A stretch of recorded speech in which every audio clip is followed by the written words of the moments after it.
सो एक ऐसा सिखों का इमेज बना हुआ है कि सिख एक तो दिलेर होते हैं और सिख जहां भी अत्याचार देखते हैं उसका विरोध करते हैं। अब हम जो सिख कैरेक्टर का ये एस्पेक्ट है, नॉर्मली हम इसको जोड़ते हैं गुरु गोबिंद सिंह जी के साथ, गुरु हरगोबिंद के साथ, क्योंकि उन्होंने खुद तलवार उठाई, उन्होंने जंग लड़े।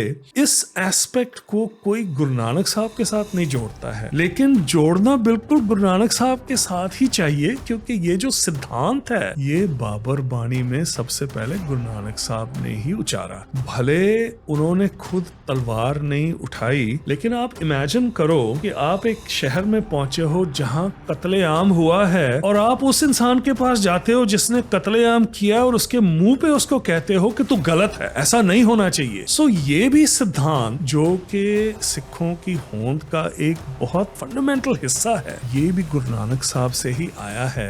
अब मैंने ना मेरी फर्स्ट किताब थी, it was a poem based on 1984, जो मैंने अपनी बेटी के साथ को ऑथर की थी। कुलतार्स माइम उसका नाम है। इट्स अबाउट द सर्वाइवर्स, बच्चे जिन्होंने 1984 के कांड को दिल्ली में सर्वाइव किया। उसकी डेडिकेशन में मैंने एक बीजेपी के उस टाइम के होम मिनिस्टर का कोट डाला हुआ है, which you can find in the news, कि what happened in 1984 was not a riot, what happened in 1984 was genocide. ये मेरा कोट नहीं है, ये राजनाथ सिंह जी का कोट है जो उन्होंने तिलक विहार में जाके 2014 में दिया था। अच्छा, उसके थोड़ी देर बाद जो कनाडा के किसी प्रोविंशियल पार्लियामेंट ने कोई रेजोल्यूशन पास किया, बेसिकली सेइंग कि 1984 जो हुआ था दैट वाज अ जेनोसाइड। अच्छा, जब वो रेजोल्यूशन पास हुआ, इमीडिएटली आफ्टर दैट न्यूज आने शुरू हो गई कि खालिस्तान मूवमेंट शुरू हो गई है। So what I am trying to say is कि जब भी कोई सिख 1984 के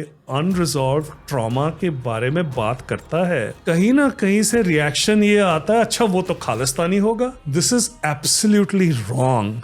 दोस्तों, इस पॉडकास्ट की शुरुआत हमने की थी भारत के लिए, इंडिया के लिए, और आज हम भारत के एक बहुत ही ज़रूरी हिस्टोरिकल फेज के बारे में जानेंगे, द बर्थ ऑफ सिखी। सिखिज्म की शुरुआत कहाँ से हुई, क्यों हुई, कब हुई, गुरु नानक देव जी थे कौन, वो क्या सोचते थे, उनके सोच विचार क्या थे, उनकी कहानियाँ क्या थी, सिख गुरुज की कहानियाँ क्या थी। जब मैं ये पॉडकास्ट रिकॉर्ड कर रहा था, मेरी इंटेंशन ये थी कि हम सिखिज्म की पूरी स्टोरी को कवर कर सके एक एपिसोड में। एक बहुत बढ़िया पॉडकास्ट क्रिएट हुआ है, इसका सीक्वल एपिसोड भी जल्द ही निकल के आएगा। हम फिर से रिकॉर्ड करेंगे इस एक्सपर्ट के साथ। सरप्रीत सिंह सर ने हमें एक बहुत ही ज़्यादा एपिक हिस्ट्री और कल्चरल स्पेशल दिया है आज। प्लीज़ पॉडकास्ट को एंड तक देखिए, और ये मेरी दिल से एक रिक्वेस्ट है आपके लिए कि जितना हो सके भारतवासियों के साथ ये वाला एपिसोड शेयर कर लो। इस पॉडकास्ट की शुरुआत हुई थी भारत के लिए, पर इस पॉडकास्ट की ग्रोथ होगी भारतवासियों की वजह से। प्लीज़ सपोर्ट करते रहिए। इस एपिसोड को बहुत ज़्यादा शेयर कीजिए व्हाट्सएप पर अब एंजॉय कीजिए और सीखिए सरप्रीत सिंह और टीआरएस के साथ।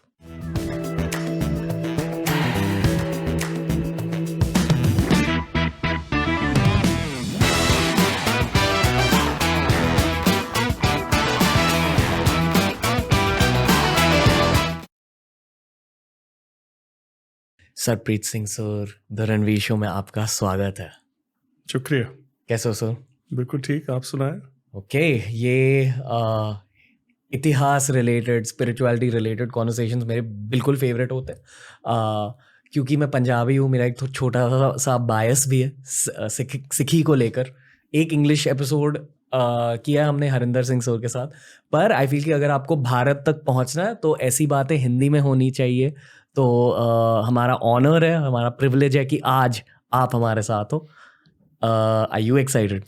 आई एम वेरी एक्साइटेड। मुझे इंडिया से बाहर रहते काफ़ी साल हो गए हैं जी, तो हिंदी में बोलने की मुझे खास आदत नहीं है, पर मैं कोशिश करूँगा। बहुत सारे लोग देखेंगे आज का एपिसोड। आपकी हिंदी बहुत अच्छी है वैसे। ओके सो आई थिंक कहानी से हमें शुरुआत करनी चाहिए सिखी की, पर हमें साथ साथ में बीच बीच में फिलॉसफी भी समझानी चाहिए, क्योंकि आई थिंक भारत का यूथ अभी जाग रहा है। हर कोई स्पिरिचुअलिटी के बारे में ज़्यादा जान रहा है, इतिहास के बारे में ज़्यादा जान रहा है। ऑनेस्टली आई फील कि जब गोरे यहाँ राज कर रहे थे तो हमारी काफ़ी सारी हिस्ट्री इरेज कर दी, बदल दी, और आज भी हमारे हिस्ट्री टेक्स्ट बुक्स में ना जो हिस्ट्री हमें सीखनी चाहिए वो हमें सिखाई नहीं जाती। तो होपफुली पॉडकास्ट के थ्रू भारत की यूथ सीख रही है। तो आप ही बताइए सर, अगर हम सिक्खी की बात कर रहे हैं तो शुरुआत कहाँ से करनी चाहिए? सिक्खी में हर एक बात की शुरुआत गुरु नानक साहब से होती है, क्योंकि अगर हम जीवन देखें गुरु नानक साहब का और जो उनके बाद गुरु आए हैं गुरु गोबिंद सिंह जी तक, उनके विचारों में बिल्कुल फ़र्क नहीं है।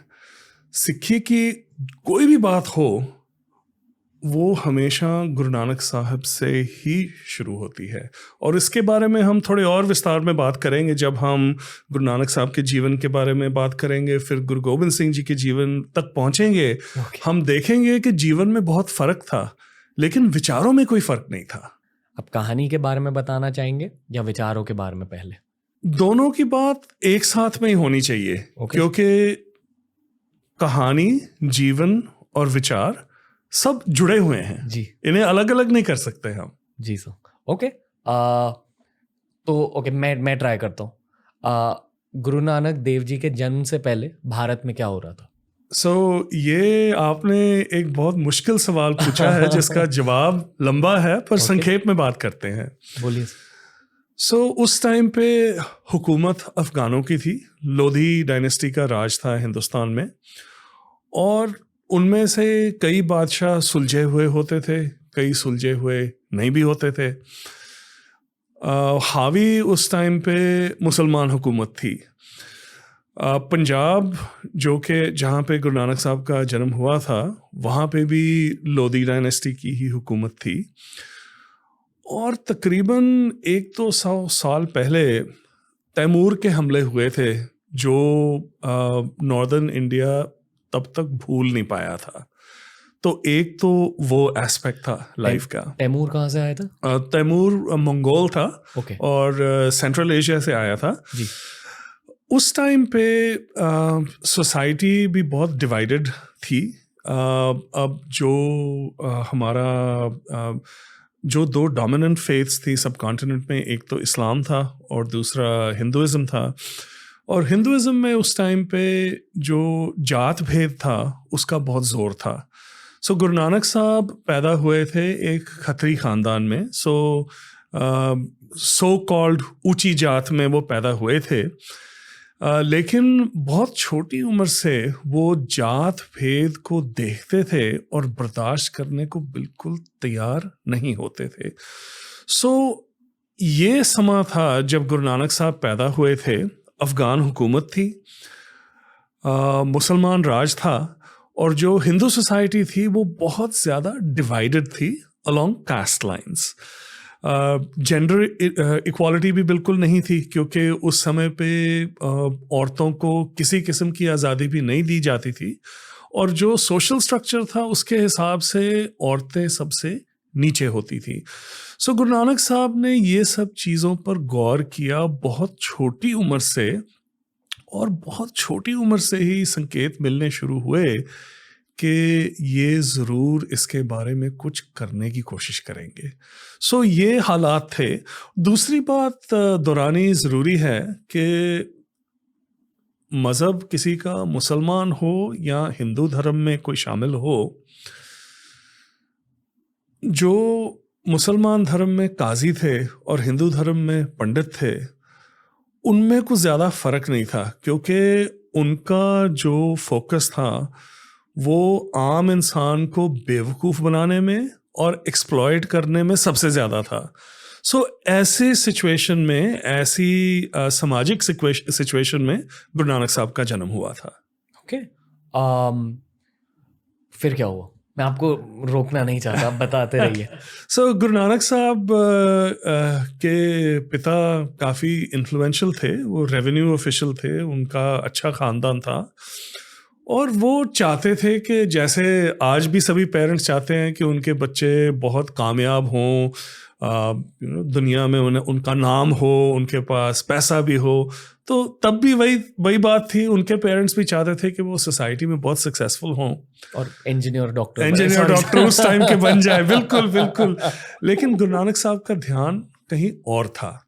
जी। जब गुरु नानक साहब की उम्र तकरीबन 9 साल की थी, तो उस टाइम पे एक अपर कास्ट हिंदू फैमिलीज में नॉर्म होता था कि एक सेरेमनी होगी जिसमें उनको जनेऊ पहनाया जाएगा। तो गुरु नानक साहब का भी वो दिन आ गया, एक इनिशिएशन जिसे हम कह सकते हैं, उनकी इनिशिएशन का समय आ गया।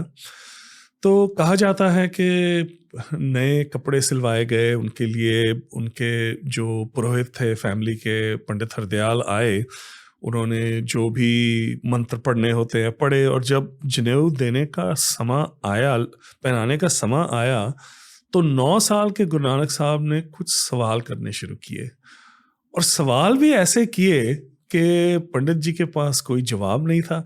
उदाहरण के तौर पे ये जो उन्होंने सवाल पूछे, ये हमारे स्क्रिप्चर में एक बानी आती है जिसको आसादीवार कहते हैं। सो ये सवाल आसादीवार में दर्ज हैं।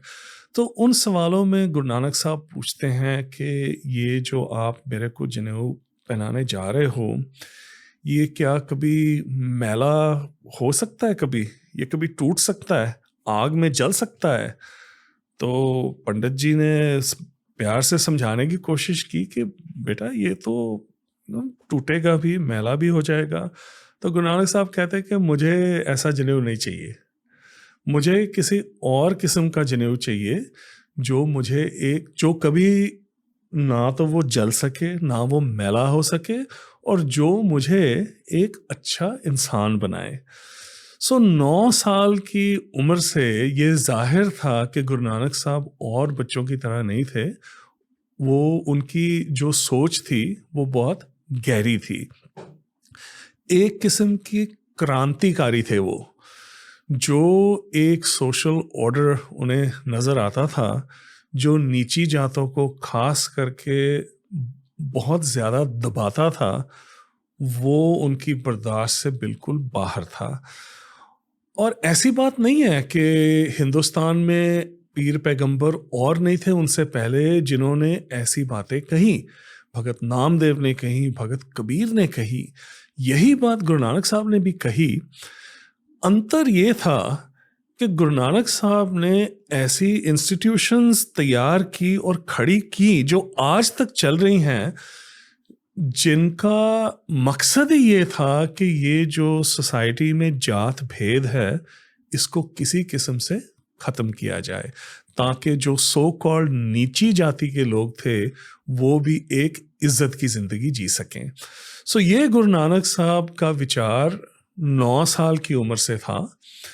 उसके बाद हम देखते हैं कि उनके पिता मेहता कालू जी ने बहुत बहुत बहुत प्रयत्न किए कि किसी भी तरीके के साथ मेरा बेटा कोई लैंड रेवेन्यू ऑफिशियल बन जाए, अच्छे ओहदे पे पहुंच जाए।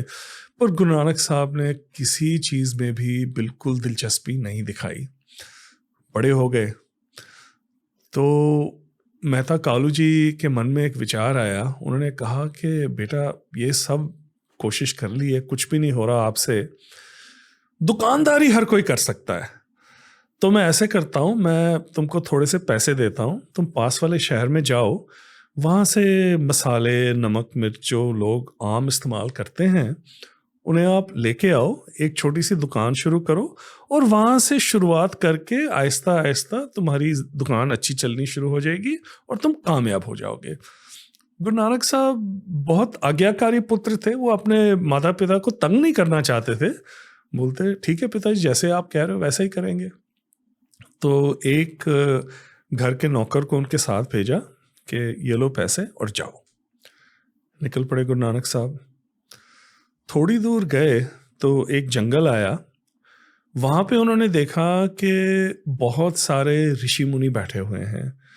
कोई बिना कपड़े पहने बैठे समाधि लगा के बैठा है, कोई पानी में बैठा है, कोई पुस्तकें पढ़ रहा है, कोई मंत्र के जाप कर रहा है। तो गुरु नानक साहब को बहुत अच्छा लगता था जो उस टाइम के ऋषि मुनि थे, होली मैन, उनके साथ बातचीत करना। तो वहाँ पे वो बैठ गए। तो उन्होंने बातचीत करनी शुरू की, सवाल करने शुरू किए। अब ऋषि मुनि कई नाराज़ भी हो जाते हैं जल्दी, तो उन्होंने काफ़ी रूखा उनका बर्ताव था, पर गुरु नानक साहब पूछते रहे। तो बहुत उन्होंने सवाल जवाब किए। फिर उन्होंने पूछा कि आप खाते पीते क्या हो? तो वो बोलते कि हमें खाने पीने से कोई मतलब नहीं है, अगर कोई हमको खाना ला के दे देता है तो हम खा लेते हैं, नहीं कोई देता है तो हम बैठे रहते हैं।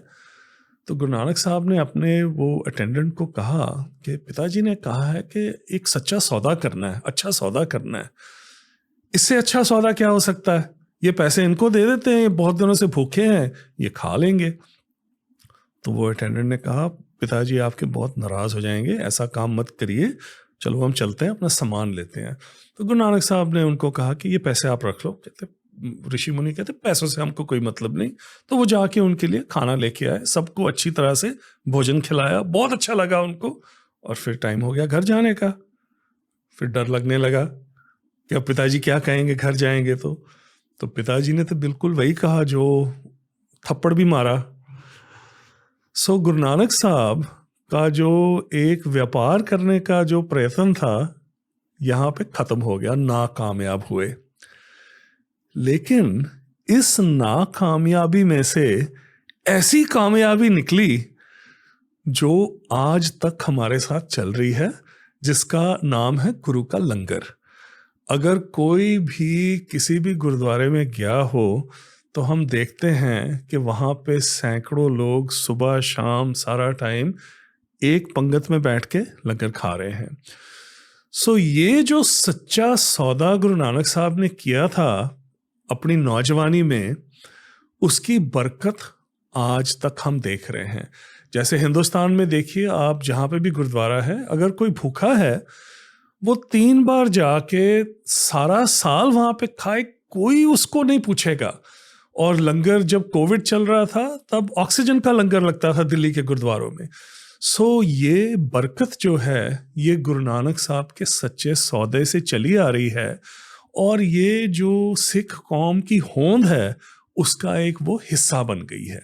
सो ये एक पहली इंस्टीट्यूशन थी जो गुरु नानक साहब ने उस समय शुरू करी।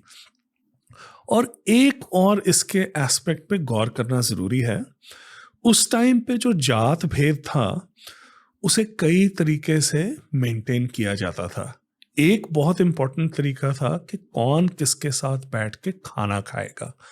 सो अगर वहाँ किसी की शादी होती थी और दावत होती थी तो ब्राह्मण सारे ब्राह्मणों के साथ बैठ के खाते थे, उनकी अलग पंगत होती थी, क्षत्रियों की अलग पंगत होती थी, और जातों की अलग पंगत होती थी।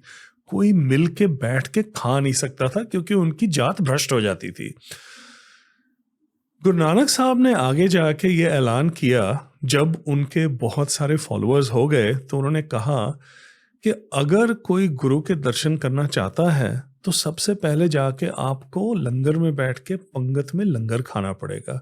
आज तो कोई खास बड़ी बात नहीं है, पर उस जमाने में आप सोचो, अगर आप ऊंची जाति के हो और अगर आपने किसी और जाति के साथ बैठ के लंगर खा लिया तो आपकी जात तो गई।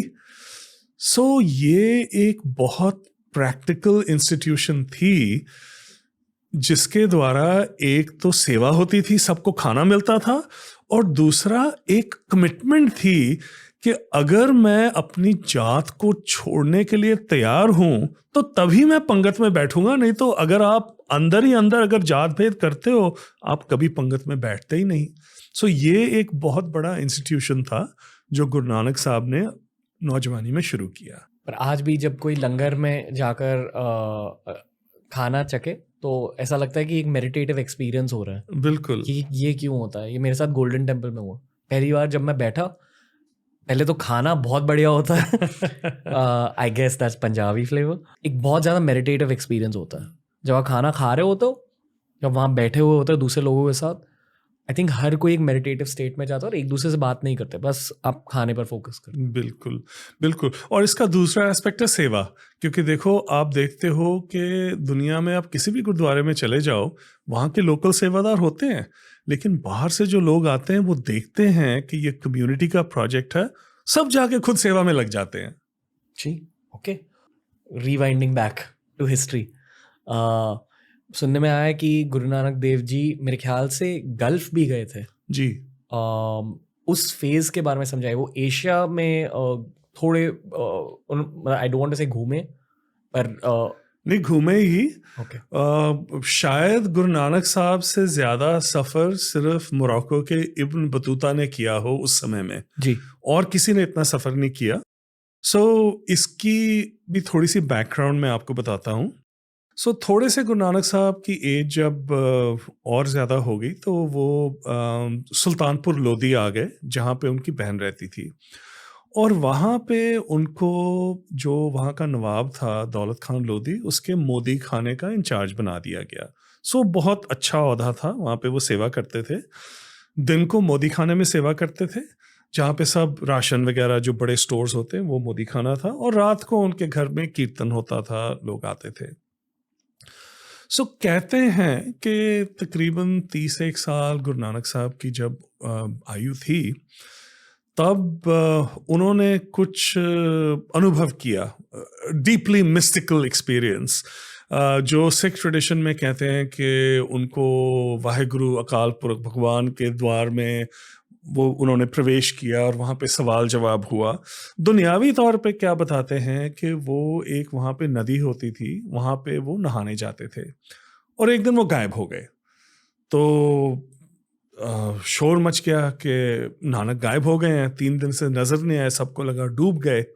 3 दिन के बाद वो प्रगट हुए और पहले तो कुछ बोले नहीं, और फिर उन्होंने बयान किया कि ना कोई हिंदू ना कोई मुसलमान। ये भी बात किसी को पसंद नहीं आई, भी हिंदू भी होते हैं मुसलमान भी होते हैं, उनमें फ़र्क भी है, तो ये क्या हुआ कि ना कोई हिंदू ना कोई मुसलमान। उस टाइम पे गुरु नानक साहब ने फिर मोदी खाना छोड़ दिया, जो उनके वर्ल्डली पोजेशंस थे वो सब बांट दिए। उनका एक बहुत प्यारा फॉलोअर था जो मुसलमान था, जिसका नाम था मर्दाना, रबाब बजाता था। तो मर्दाने को लेकर गुरु नानक साहब चल पड़े। सो उनकी उम्र क्या थी? उनकी वो 30-31 साल की उम्र थी गुरु नानक साहब Okay. की उस टाइम पे। ओके सो अगले 20 साल से ज़्यादा गुरु नानक साहब ने ट्रैवल किया। पहले वो पंजाब के कई एरियाज़ में गए, फिर वो साउथ में भी गए, श्रीलंका तक गए, ईस्ट में वो सिक्किम तक गए।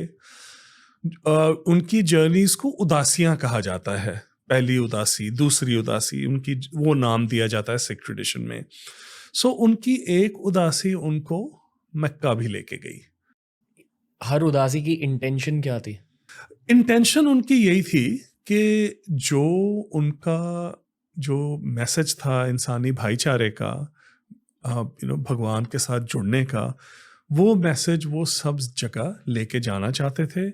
और जहाँ पे भी उनको और मजहबों के की अगुवाई करने वाले मिलते थे, स्कॉलर्स हों, पंडित हों, काजी हों, उनके साथ वो डायलॉग करते थे, ऋषि मुनियों के साथ। तो जो उनका विचार था वो खुद प्रकट करते थे, उनके विचार सुनते थे। यही उनका मिशन था कि जो उनका धर्मनिरपेक्षता का जो फंडामेंटल जो उनका मैसेज था, वही वो सब जगह लेके जाना चाहते थे। दूसरी बात ये थी कि वो जो जितने भी अंधविश्वास थे उस टाइम पे, बहुत अंधविश्वास थे सोसाइटी में, अंधविश्वासों का वो खंडन करते थे, कई बार ह्यूमर यूज़ करके। एक तो मैं आपको एग्जांपल्स बताता हूँ।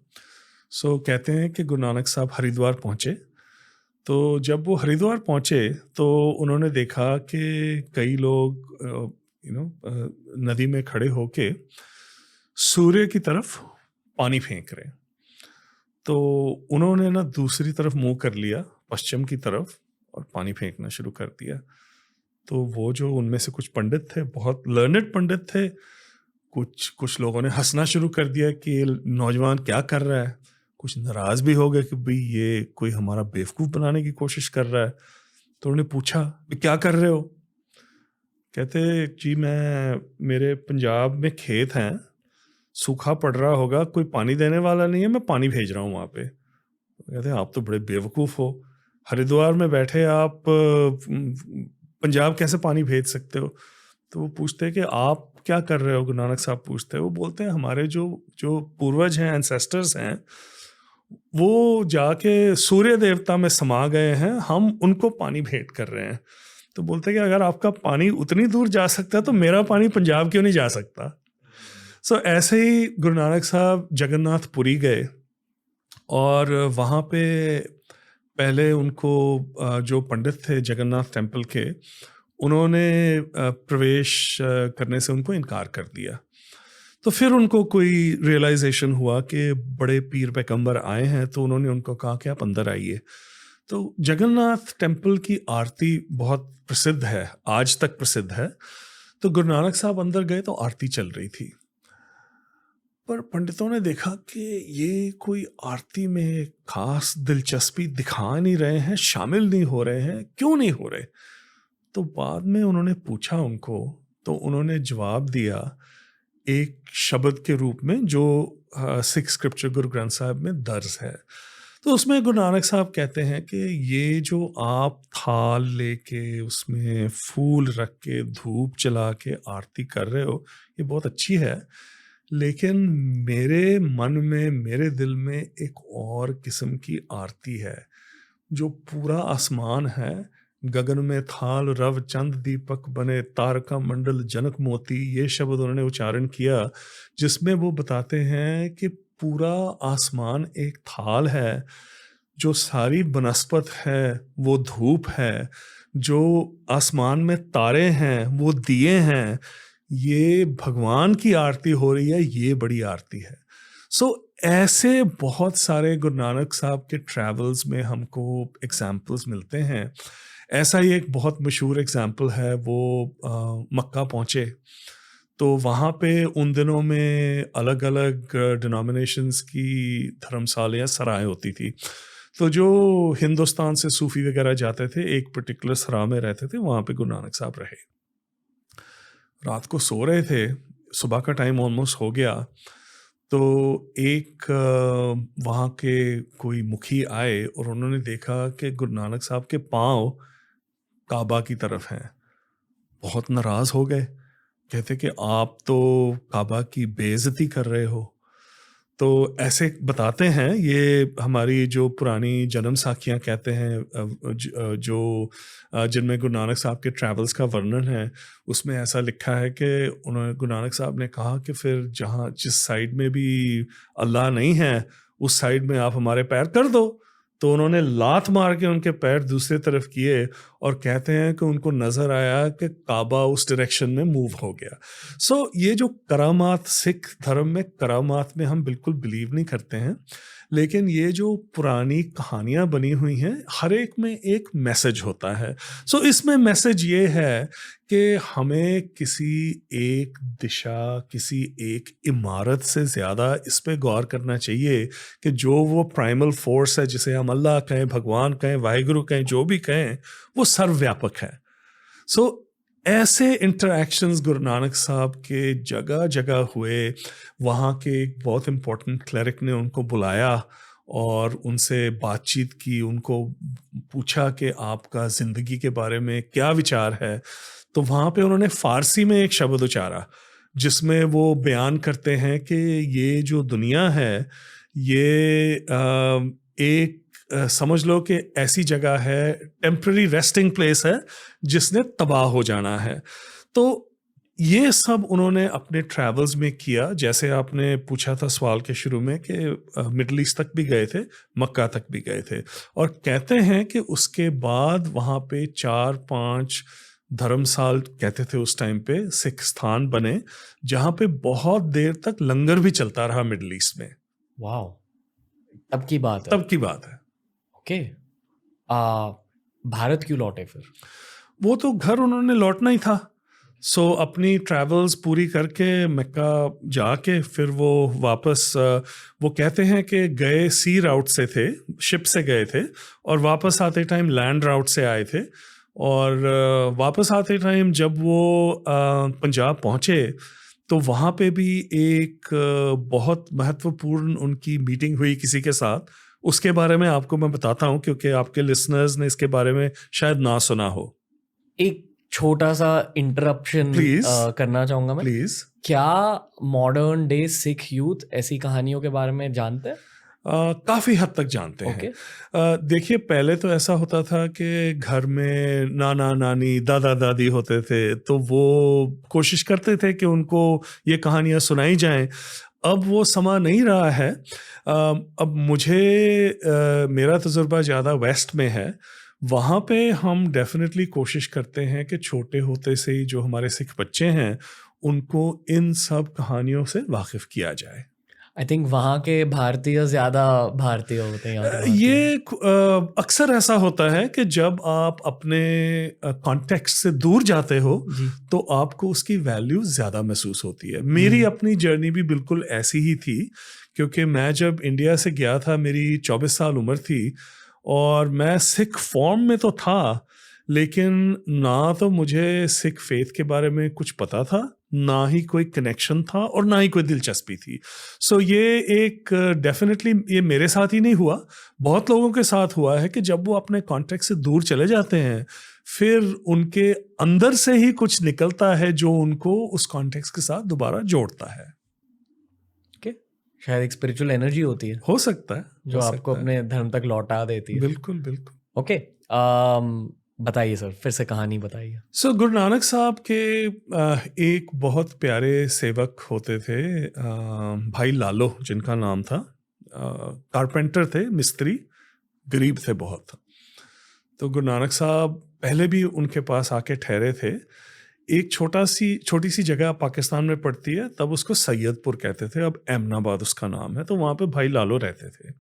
सो गुरु नानक साहब मक्का होके आए वापस, तो भाई लालो को मिलने गए। वहाँ पे उन्होंने एक ऐसा नज़ारा देखा जिसके साथ वो हिल गए देख के। मुगल डायनेस्टी तब इस्टेब्लिश नहीं हुई थी। बाबर उस टाइम पे उज़्बेकिस्तान से आया था, और उसने कई हमले किए थे in this part of the world. So Saidpur पे बाबर का हमला होके हटा था, और खून की नदियां बह रही थी सैयदपुर में। जगह जगह लाशें पड़ी थी, औरतें चीख रही थी, भले वो मुसलमान हो भले वो हिंदू हो, क्योंकि उनके बहुत सारे परिवार के मेंबर्स को मार दिया गया था, बहुत सारे लोगों को बंदी बना लिया गया था। सो गुरु नानक साहब ने ये सब देखा। जब उनको पता लगा कि ये बाबर की करनी है, तो उन्होंने पूरी दिलेरी के साथ बाबर को डांटा। बाबर को उसके मुंह पे कहा कि ये बात गलत है। जब उनकी बातें बाबर के सिपाहियों अफसरों ने सुनी, तो वो उनको बंदी बना के बाबर के पास ले गए। तो वहाँ उनकी बाबर के साथ लंबी बातचीत हुई। बाबर को भी समझ में आ गई बात कि ये पीर पैगंबर हैं, तो उसने उनको उस टाइम पे रिहा कर दिया, माफ़ी मांगी। जो गुरु नानक साहब ने उस टाइम पे बानी उचारी, उन शब्दों को हमारे ट्रेडिशन में बोलते हैं बाबर बानी, और ये गुरु ग्रंथ साहिब में दर्ज है। जैसे एक शब्द आता है, जैसी में आए खसम की बानी तै सड़ा करी ज्ञान वे लालो, पाप की जांज ले काबुलो धाया। ये बात इस शब्द में कर रहे हैं गुरु नानक साहब बाबर की, क्योंकि वो काबुल से आया था। और उसमें वो वर्णन करते हैं, एक बारात का वो मेटाफोर यूज करते हैं कि एक बारात में खुशी होती है। ये कैसी बारात है जिसमें केसर की छींटे के बजाय खून के छींटे हैं। तो उन्होंने अपनी पोएटिक सेंसिबिलिटीज में बाबर को एहसास दिलाने के लिए ये बानी उचारी, जिसे हम बाबर बानी कहते हैं। अब हम फास्ट फॉरवर्ड करते हैं आज के टाइम में। आप देखें तो जो सिख कौम का हिंदुस्तान में एक पर्टिकुलर इमेज है। एक इमेज सिख कौम का ये भी है कि सिख बहुत बहादुर होते हैं। इंडिपेंडेंस से पहले ब्रिटिश आर्मी में, इंडिपेंडेंस के बाद इंडियन आर्मी में सिखों ने बहुत बड़ी संख्या में सेवा की है, अभी भी कर रहे हैं। सो एक ऐसा सिखों का इमेज बना हुआ है कि सिख एक तो दिलेर होते हैं, और सिख जहाँ भी अत्याचार देखते हैं उसका विरोध करते हैं। अब हम जो सिख कैरेक्टर का ये एस्पेक्ट है, नॉर्मली हम इसको जोड़ते हैं गुरु गोबिंद सिंह जी के साथ, गुरु हरगोबिंद के साथ, क्योंकि उन्होंने खुद तलवार उठाई, उन्होंने जंग लड़े। इस एस्पेक्ट को कोई गुरु नानक साहब के साथ नहीं जोड़ता है, लेकिन जोड़ना बिल्कुल गुरु नानक साहब के साथ ही चाहिए, क्योंकि ये जो सिद्धांत है ये बाबर बाणी में सबसे पहले गुरु नानक साहब ने ही उचारा। भले उन्होंने खुद तलवार नहीं उठाई, लेकिन आप इमेजिन करो कि आप एक शहर में पहुंचे हो जहां कत्लेआम हुआ है, और आप उस इंसान के पास जाते हो जिसने कत्लेआम किया और उसके मुंह पे उसको कहते हो कि तू गलत है, ऐसा नहीं होना चाहिए। सो ये भी सिद्धांत जो कि सिखों की होंद का एक बहुत फंडामेंटल हिस्सा है, ये भी गुरु नानक साहब से ही आया है, और ये भी इस्टेब्लिश उनकी ट्रैवल्स के टाइम पे ही हुआ था जब वो सैयदपुर गए थे। मैं आपको रोकूंगा नहीं सर, बताते रहिए। पर बाबर का माइंडसेट कैसे बदला सिखी को लेकर? बाबर का माइंडसेट ऐसे बदला, देखिए, एक हमको we have to go back in time and remember कि उस टाइम पे राजे महाराजे जो थे, वो हिंदू हो या मुसलमान हो, कोई उनमें से बहुत सुलझे भी होते थे, पर बहुत सारे गलत काम भी करते थे। लेकिन हर एक के मन में एक सुपरस्टिशन होता था कि मुझे कोई श्राप ना दे दे। सो एक प्रैक्टिकल बात ये भी थी। और देखो, पीर पैगंबर उस टाइम पे सबके कोई फर्क नहीं पड़ता था कि वो साधु है या मुसलमान पीर है। सिख तो तब थे ही नहीं, गुरु नानक साहब सिख धर्म को स्थापित कर रहे थे। सो उस टाइम के जो राजे महाराजे पावरफुल लोग थे, वो इन जनरल पीर पैगंबरों की कदर करते थे, उनके सामने झुक भी जाते थे। एक जेन्युइन रिस्पेक्ट भी होता था और एक किस्म का डर भी होता था कि कोई नाराज हो के किसी ने श्राप दे दिया तो मेरा तो पता नहीं क्या हो जाने वाला है। पर ऐसे कहते हैं, एक बहुत मशहूर सिख राइटर हैं कवि संतोख सिंह, उन्होंने ग्रंथ लिखा है गुरप्रताप सूरज ग्रंथ। तो वो ब्रज भाषा में लिखा है, कविता है सारी।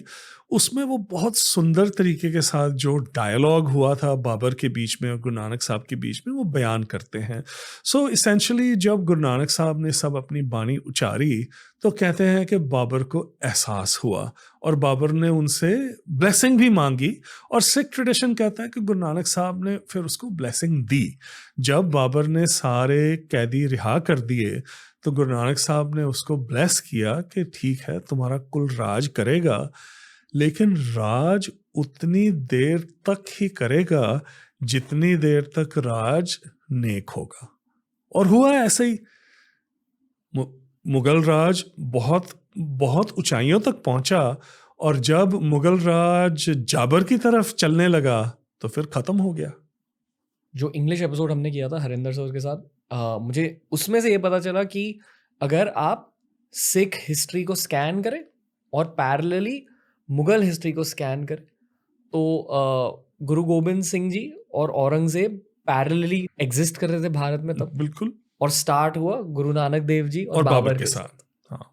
तो सिख हिस्ट्री मुगल हिस्ट्री से इतनी ज्यादा कनेक्टेड है, बहुत कनेक्टेड है, और बाद की हिस्ट्री भी बहुत कनेक्टेड है।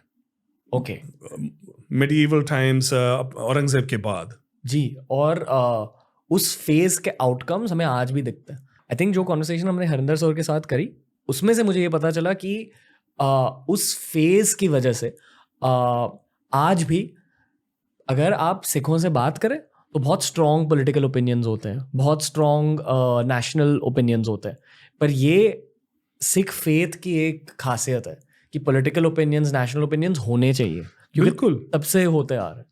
अब आपने मुगल राज और सिख धर्म की बात की है जी, तो मैं आपके व्यूअर्स के लिए थोड़ा सा दोहरा देता हूँ बहुत ब्रीफ में कि क्या कनेक्ट पॉइंट्स थे मुगलों और सिखों के बीच में। जी।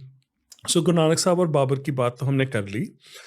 जब हुमायूं ने अपना राज खो दिया, शेर शाह सूरी के हाथ खो दिया, तो हुमायूं भटक रहा था, ढूंढ रहा था कि कोई पीर पैगंबर मुझे ऐसा मिले जिसकी ब्लेसिंग के साथ मैं अपना राज हासिल कर सकूं।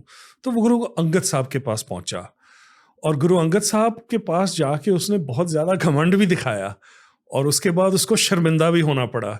सो वो सेकंड इंटरेक्शन था मुगल डायनेस्टी और सिख गुरुओं के साथ। अच्छा, हुमायूं का बेटा अकबर एक बहुत अलग किस्म का बादशाह था। ही वॉज एनलाइटन्ड, सब धर्मों के साथ की वो कदर करता था। तब गुरगद्दी पे बैठे थे गुरु अमरदास साहब और गोविंदवाल उनका स्थान था।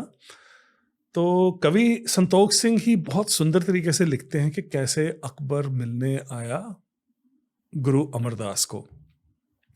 पूरे बड़े प्रोसेशन के साथ आगे हाथी, सोल्जर्स, आके फिर हाथी से उतरा और जब उसके सेवादारों ने वहाँ पे कालीन बिछाए तो उनको साइड पे करके अपने शूज़ उतार के गुरु साहब के पास गया। गुरु साहब के पास पहुंचा तो गैस करो कि गुरु साहब ने पहली बात उनको क्या कही? पहले पंगत फिर संगत, बादशाह को भी लंगर में खाना पड़ेगा। तो उस दिन बिना नमक के दलिया बना था, वो बादशाह अकबर को दिया गया। बादशाह अकबर ने खाया और कहते हैं कि कहा कि इससे बढ़िया चीज़ मैंने आज तक नहीं खाई। सो बहुत सुंदर अच्छा इंटरेक्शन हुआ उस टाइम पे गुरु अमरदास और अकबर में। उसके बाद अकबर के बाद जो अकबर का बेटा था जहांगीर, वो एक बहुत अलग किस्म का बादशाह था। तो बहुत कॉम्प्लेक्स हिस्ट्री है, इसमें हम विस्तार में आज नहीं जा सकते, लेकिन मैं इतना सिर्फ बताऊंगा आपके लिसनर्स को कि जब पांचवें गुरु अर्जन गद्दी पे थे, उस टाइम पे जहांगीर को लगने लगा कि सिख धर्म कई वजहों से इस्लाम को थ्रेटन कर रहा है। तो जहांगीर ने फिर गुरु अर्जन साहब को टॉर्चर करवाया और उनकी शहादत करा दी। पर थ्रेटन कैसे कर रहा? बहुत कॉम्प्लेक्स रीजंस थे। एक तो वहाँ पे सिख फेथ बहुत एक्सपैंड हो रही थी, लोग अपना रहे थे। दूसरी बात ये थी कि जहांगीर को ये बताया गया था कि उसका भाई जो बागी हो गया था, प्रिंस खुसरो, उसको गुरु अर्जन साहब ने ब्लेस किया था। सो उस बात की खुंदक थी। फिर कुछ ऐसे दरबार में लोग थे जो हर टाइम एम्परर को पॉइजन करते थे गुरु अर्जन के खिलाफ। एक बात और थी, गुरु अर्जन ने भी फारसी में एक शब्द उचारा था। तो जो जहांगीर के एडवाइजर्स थे वो एडवाइस उनको ये देते थे कि देखो, ये सिखों के गुरु हैं, इनको फारसी में शब्द उचारने की क्या ज़रूरत है, ये ज़रूर मुसलमानों को कन्वर्ट करना चाहते हैं। सो बहुत कॉम्प्लिकेटेड सिचुएशन थी। तो गुरु अर्जन साहब को टॉर्चर किया गया और उनको मार दिया गया। उसके बाद फिर उनके बेटे गुरु हरगोबिंद को गुरगद्दी सौंपी गई और कहते हैं कि जब गुरु हरगोबिंद ने गद्दी अपनाई तो उन्होंने 2 तलवारें पहनी, एक मीरी की तलवार और एक पीरी की तलवार। उस दिन से जो सिख गुरु था उनके पास दुनियावी ताकत और रूहानी ताकत दोनों रिप्रेजेंट करती थी वो 2 तलवारें। सो सिख फेथ का ये एकदम इंटेग्रल पार्ट है कि हम दुनिया में रहते हैं तो हमको दुनिया के साथ एंगेज करना है। अत्याचार किसी पे नहीं करना, पर अत्याचार किसी का सहना भी नहीं है। सो ये बात गुरु हरगोबिंद ने तो 2 तलवारें पहनी, पर ये बात हमको सिखाई थी गुरु नानक साहब ने। बाबर बाणी जब उन्होंने उचारी तब से ये बात चली आ रही है। ओके, सॉरी, थोड़ा सा रिवाइंड करना पड़ेगा सर। सेकंड गुरु थे गुरु अंगद, उन्हें सिलेक्ट कैसे किया गया? वो भी एक बहुत इंटरेस्टिंग कहानी है। तो और मतलब एक लीनियज की ज़रूरत क्यों थी? बिल्कुल, ये आपने बहुत अच्छा सवाल पूछा है। गुरु नानक साहब के कुछ आइडियाज़ थे जो उनसे पहले पीर पैगंबर आए हैं उनके साथ मेल खाते थे। उदाहरण के तौर पे भगत कबीर, भगत नामदेव। गुरु नानक साहब और उनसे पहले जो पीर पैगंबर आए हैं उनमें एक बहुत बड़ा फर्क था। पहले पीर पैगंबर विचारों तक सीमित रहे, उन्होंने विचार अपने एकदम खुल के प्रकट किए, गुरु नानक साहब पहले पीर थे जिन्होंने इंस्टीट्यूशंस बनाई। जैसे मैंने आपको एग्जाम्पल दिया था, लंगर की इंस्टीट्यूशन बनाई। इसी तरह गुरु नानक साहब ने गुरगद्दी की भी इंस्टीट्यूशन बनाई। कोई कबीर टू तो नहीं थे, नामदेव टू तो नहीं थे, लेकिन नानक टू थे, गुरु अंगद, और उनकी चोन गुरु नानक साहब ने खुद की। इसके बारे में भी बहुत सारी हिस्ट्री है। गुरु नानक साहब के अपने बेटे थे श्री चंद, बहुत काबिल थे, लेकिन गुरु नानक साहब ने उनको गुरगद्दी के लायक नहीं समझा। उनका जो सबसे हम्बल निमाना डिसाइपल था भाई लैना, उनको गुरु नानक साहब ने गुरगद्दी बख्शी, और ये कहा जाता है कि उनके सामने उन्होंने उनको प्रणाम किया और अपना माथा जमीन पे लगाया, जो आज तक कभी नहीं हुआ था, क्योंकि गुरु चेले के सामने थोड़ी झुकता है। ये एक बहुत इम्पोर्टेंट मोमेंट था सिख हिस्ट्री में और सिख फेथ की डेवलपमेंट में, जब गुरुशिप एक शख्स से एक इंस्टीट्यूशन में बदल गई। तो इसके लिए गुरु नानक साहब ने गुरु अंगद को दूसरा गुरु करार किया, ताकि ये जो गुरु की परंपरा है ये चलती रहे और फेथ को गाइड करने के लिए उनके बाद कोई हो। तो ऐसे ही फिर 10 गुरु बदले और फिर गुरु गोविंद सिंह जी ने और परिवर्तन किया।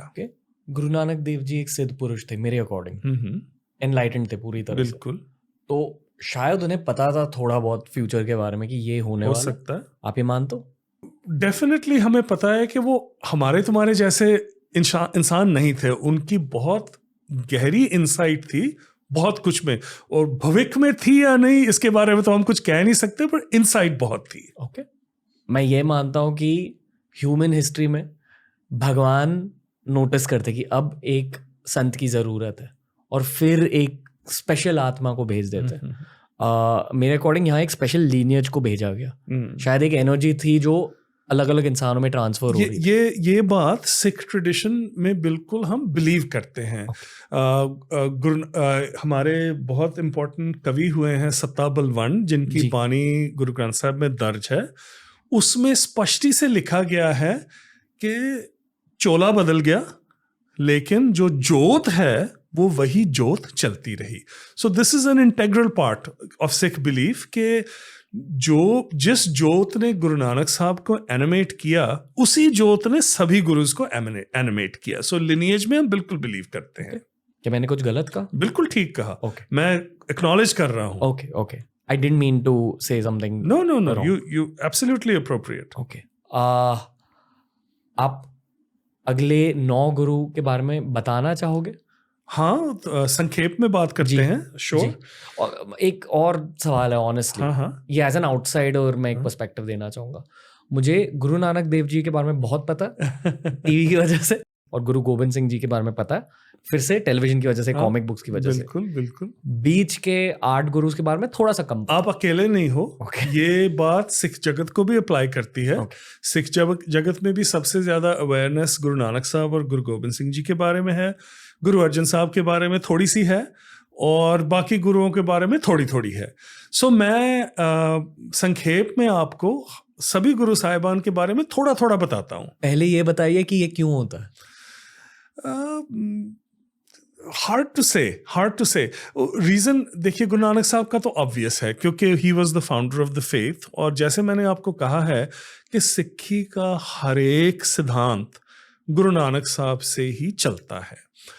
गुरु गोविंद सिंह जी की कहानी बहुत यूनिक है, क्योंकि उनमें जो उनकी जो स्पिरिचुअल डेप्थ थी वो गुरु नानक साहब से बिल्कुल अलग नहीं थी और कम भी नहीं थी। उनकी जो उच्चारण की हुई बानी है वो हमको बताती है, लेकिन साथ में वो योद्धा भी थे।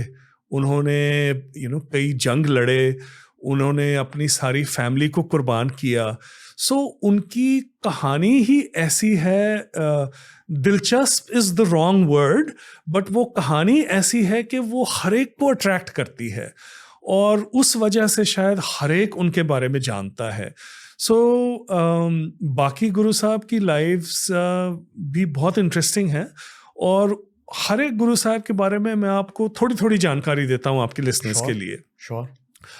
गुरु अंगद दूसरे गुरु साहब थे। उनका नाम पहले भाई लैणा था, और बाय चांस ही उन्होंने अपने परिवार में किसी बच्ची को, उनके परिवार में मैरिड थी, गुरु नानक साहब की बानी उचारते सुनाई। जब उन्होंने सुनी तो बहुत उनको एक किस्म की अट्रैक्शन हुई, तो वो गुरु नानक साहब को मिलना चाहते थे। वो मिलने गए तो उनको लगा कि मुझे मेरी जगह मिल गई है, और वहाँ पे रह के उन्होंने सेवा करनी शुरू करी। गुरु नानक साहब ने जब उनका दुनिया से जाने का टाइम आया तो उन्होंने इम्तिहान लेने शुरू किए अपने फॉलोअर्स के, और बहुत क्लियरली जाहिर हो गया कि भाई लैणा जैसा हम्बल, अटैच्ड, आज्ञाकार और कोई नहीं है। तो अपने बेटों की ऑब्जेक्शंस, बड़े बेटे की ऑब्जेक्शंस के बावजूद उन्होंने गुरु अंगद को अपना सक्सेसर करार किया। सो गुरु अंगद की कई कंट्रीब्यूशंस हैं सिखिज्म में। एक बड़ी कंट्रीब्यूशन है उनकी जो गुरमुखी लिपि है, जिसमें श्री गुरु ग्रंथ साहब लिखा जाता है और मॉडर्न पंजाबी लिखी पढ़ी जाती है, ये उनकी देन है। और भी उनकी बहुत कंट्रीब्यूशंस हैं। म्यूज़िक एंड सिंगिंग सिख धर्म का एक बहुत इम्पॉर्टेंट हिस्सा है। ये ट्रेडिशन गुरु नानक साहब ने ही शुरू किया था, और आज तक ये इबादत का मेन तरीका सिख धर्म में गाना और सुनना ही है। गुरु अंगद साहब के टाइम तक जो गाने वाले थे वो प्रोफेशनल्स होते थे, रबाबी फैमिलीज, भाई मर्दाना के डिसेंडेंट्स। तो गुरु अंगद साहब ने सिख जगत को एक किस्म की एक ब्लेसिंग दी, और उनके टाइम के बाद जो आम सिख थे उन्होंने भी गुरबानी को गाना शुरू किया। गुरु अमरदास उनके सेवक थे। वो काफ़ी बिरध अवस्था में, बड़ी उम्र में उनके पास आए, और उन्होंने ऐसी सेवा की गुरु अंगद की कि जैसे गुरु नानक साहब ने गुरु अंगद को चुना था, वैसे ही गुरु अंगद ने गुरु अमरदास को चुना। यहाँ पे भी बेटे बहुत नाराज़ हो गए कि गुरु अमरदास को अमरू अमरू कहते थे, ये तो हमारा नौकर अमरू है, ये कहाँ से गुरु बन गया और ये क्यों गुरु बनेगा। पर गुरु अंगद को नज़र आया कि उनमें सेवा भावना कितनी है, और उन्होंने फिर गुरु अमरदास को तीसरा गुरु करार किया। ऐसे ही गुरु अमरदास के भी कई यूनिक कॉन्ट्रीब्यूशंस हैं। जैसे गुरु नानक साहब ने जो समाज में उनको जो चीज़ें नापसंद थी एड्रेस करने की कोशिश की, इसी तरह गुरु अमरदास ने भी कई चीज़ें सिख पंथ को और सोसाइटी को दी। अब आपको पता ही है कि उस टाइम पे अगर कोई विधवा हो जाती थी औरत, तो उसका बहुत उसकी दुर्गति होती थी कई वजह से। तो गुरु अमरदास ने विडो री मैरिज की बात शुरू की। सती का बिल्कुल उन्होंने खंडन किया। जो मुग़ल राज था वो 22 प्रोविंसेस में बांटा हुआ था। तो गुरु अमरदास ने 22 प्रोविंसेस में अपने मंजी कहते थे, मिशनरीज एक किस्म में भेजे। उनमें से कुछ मर्द थे और कुछ औरतें भी थी। उन्होंने जो बात गुरु नानक साहब ने बयान की थी कि औरत और मर्द की पूरी बराबरी है, उसको और आगे बढ़ाने के लिए उन्होंने ऐसे स्टेप्स लिए कि जो सिख फेथ के मिशनरीज थे उनमें मर्द भी चुने और औरतें भी चुनी। फिर उनके बाद अगले गुरु बने गुरु रामदास। गुरु रामदास उनके सन इन लॉ थे। तो उनकी भी वही कहानी थी, उन्होंने बहुत सेवा की। गुरु अमरदास के अपने बेटे फिर से नाराज़ हो गए कि भाई हमको गुरगद्दी नहीं सौंपी जा रही। भाई जेठा कहते थे उनको, तब अपने घर में बड़े थे तो बड़े लड़के को जेठा कहा जाता था। एक मिनट, सॉरी, हाँ। छोटा सा पॉज लेना चाहूँगा और थोड़ा सा मुगल हिस्ट्री के बारे में भी बात करना चाहूँगा। यहाँ आपने कहा जहांगीर ने अत्याचार करे। हाँ, 5वें गुरु पे। ओके। चौथे गुरु साहब का कोई खास इंटरेक्शन नहीं हुआ था मुगलों के साथ। ओके। गुरु रामदास का। ओके, बट सिखिज्म और मुगल्स के बीच एक अच्छी रिलेशनशिप थी। अच्छी तब तक? रिलेशनशिप अकबर के टाइम पे डेफिनेटली थी। अकबर ने लैंड ग्रांट भी दिया गुरु अमरदास को। गुरु अमरदास ने पहले मना कर दिया कि हमको किसी चीज़ की ज़रूरत नहीं है, लेकिन कहते हैं कि अकबर ने इंसिस्ट किया, और जो अमृतसर का एरिया है जहाँ पे श्री हरमंदिर साहब वगैरह बना है, वो एज अ लैंड ग्रांट दिया गया था उस टाइम पे। सो बहुत अच्छे रिलेशनशिप थे। ओके ओके, अब बताइए। सो गुरु रामदास चौथे गुरु बने, और गुरु रामदास गुरु अमरदास की बेटी बीबी भानी के साथ उनका विवाह हुआ था। तो चौथे गुरु गुरु रामदास बने, और गुरु रामदास की बहुत बड़ी कंट्रीब्यूशन थी कि उन्होंने एक नया शहर बसाया, रामदासपुर, जिसको आज हम अमृतसर कहते हैं। और कहते हैं कि जो वहाँ पे जो सरोवर बनने का काम भी उन्होंने उसकी शुरुआत की। गुरु रामदास की और भी बहुत कंट्रीब्यूशंस हैं जो थोड़ी सी टेक्निकल है, but let me talk about it. संगीत सिख धर्म का एक बहुत इम्पोर्टेंट हिस्सा है। तो उन्होंने संगीतक तौर पे भी उनकी कुछ इनोवेशंस थी। उन्होंने ऐसी चीज़ें बख्शी जो पहले गुरु साहिबान ने नहीं हमको दी थी। एक गाने का खास तरीका, एक पोइट्री का खास तरीका उनकी बानी में आता है। सो ये सब गुरु रामदास की बहुत यूनिक कंट्रीब्यूशंस हैं। उनके बाद हुए गुरु अर्जुन, उनके बेटे, उनके सबसे छोटे बेटे थे। और 3 बेटों में से गुरु रामदास ने फैसला किया उन फिर से सेवा भावना देख के कि गुरु अर्जुन ही सक्सेसर होंगे उनके। और फैमिली में प्रॉब्लम भी बहुत हुई क्योंकि बड़े भाई भी बहुत काबिल थे, वो चाहते थे मेरे को गुरुगद्दी मिले। सो गुरु साहब के पहले साल कुछ इस राइवलरी में निकले जब उनका बड़ा भाई गुरुगद्दी लेना चाहता था, पर उनको ही गुरुगद्दी सौंपी गई। गुरु अर्जुन ने बहुत बड़े इंस्टीट्यूशंस कायम किए सिखिज़म में। एक तो उन्होंने श्री हरमंदिर साहिब बनाया, गोल्डन टेम्पल जिसे हम पॉपुलरली कहते हैं। सो उसकी स्थापना उन्होंने की। दूसरी बहुत बड़ी कंट्रीब्यूशन गुरु अर्जुन साहब की ये थी, गुरु नानक साहब के टाइम से ही शुरू हो गई थी ये परंपरा कि गुरु नानक साहब ने जो खुद बानी उचारी अपनी लाइफ में, उन्होंने सारी संग्रह करके उसको लिखत में लेके आए। और इससे पहले कई पीर पैगंबर जो उनको मिले, जिनका मैसेज उनके मैसेज के साथ बहुत मेल खाता था, उनकी बानी भी उन्होंने कलेक्ट करनी शुरू कर दी। उदाहरण के तौर पे शेख फरीद जो उनसे कई 100 साल पहले हुए हैं, उनकी बानी उन्होंने अपने पास रखी। और फिर उन्होंने अपनी जो बानी तब तक इकट्ठी हुई थी वो उन्होंने गुरु अंगद साहब को दे दी। गुरु अंगद साहब ने भी बानी उचारी, सो उन्होंने अपनी ऐड करके गुरु अमरदास को दे दी, एंड सो ऑन।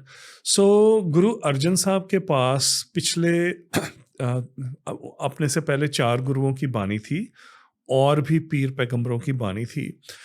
तो उन्होंने सोचा कि एक ग्रंथ तैयार होना चाहिए। उसमें उन्होंने अपनी खुद की बानी दर्ज की जो कि बहुत सारी थी, उन्होंने बहुत बानी उचारी। फिर उन्होंने ये देखा कि जो और हिंदू भगत थे, मुसलमान पीर थे, जिनका मैसेज सिख गुरु साहिबान के साथ मिलता था, उन सब की बानी संग्रह करके उन्होंने एक ग्रंथ बनाया जो हमारा स्क्रिप्चर बना, गुरु ग्रंथ साहिब। ये तब तक कभी नहीं हुआ था क्योंकि अपने मज़हब की कद्र तो सभी करते हैं, लेकिन किसी और मज़हब की इतनी कदर करना कि उनके पीर पैगंबरों की उचारी वाणी को ला के अपनी वाणी के साथ मिला के एक ग्रंथ तैयार करना, ये गुरु अर्जुन साहब की बहुत बड़ी कंट्रीब्यूशन थी।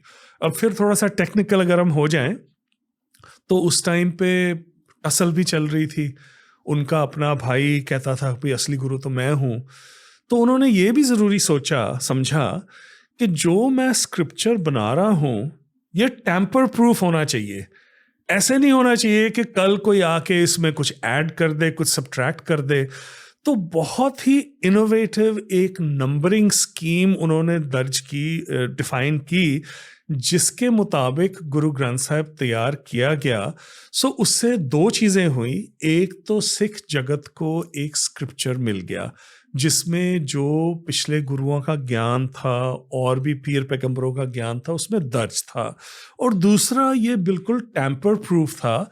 आगे जाके अगर कोई कंट्रोवर्सी होती तो ये जो ग्रंथ था उसमें छेड़खानी करनी बहुत मुश्किल थी because of the unique numbering scheme. So ये दूसरा बड़ा कंट्रीब्यूशन था गुरु अर्जन साहब का। तीसरा कंट्रीब्यूशन भी बहुत बड़ा था और वो थी अपनी खुद की शहादत। जब जहांगीर ने इनको गिरफ्तार कराया तो ऐलान किया गया कि एक बड़ा जुर्माना अगर भरें तो इनको रिहा कर दिया जाएगा। तब बहुत सिख थे, बहुत मानता थी गुरु अर्जन साहब की, बहुत चढ़ावा भी आता था। लेकिन गुरु अर्जन साहब ने कहा कि जो मेरे को चढ़ावा आता है संगत से, ये मेरा नहीं है, ये पंथ का है, ये धर्म का है, ये लंगर के लिए है, ये सेवा के लिए है, इसमें से एक पैसा भी नहीं भरा जाएगा जुर्माने में। अब गुरु अर्जन साहब जो उनको तसीहे दिए जा रहे थे, जो टॉर्चर किया जा रहा था, उसको कई किस्मों से तरीकों से रोक सकते थे क्योंकि उनकी फॉलोइंग बहुत थी। मियाँ मीर जो लाहौर के बहुत बड़े पीर थे जिनकी जहांगीर बहुत कदर करता था, वो गुरु अर्जन साहब के फॉलोअर थे। वो बोलते तो जहांगीर बिल्कुल बंद कर देता, लेकिन गुरु साहब ने अपनी शहादत दी।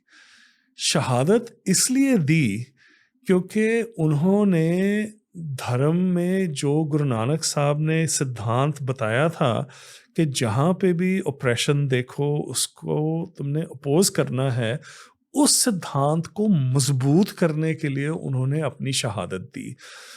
उस टाइम के बाद सिखों के अंदर ये कॉन्शियसनेस और भी सॉलिड दृढ़ हो गई कि जहाँ पे भी हम अत्याचार देखते हैं, देखो हमारे गुरु साहब ने तो अपनी जान तक दे दी लेकिन अपने प्रिंसिपल्स को नहीं छोड़ा, तो हम कैसे पीछे हट सकते हैं।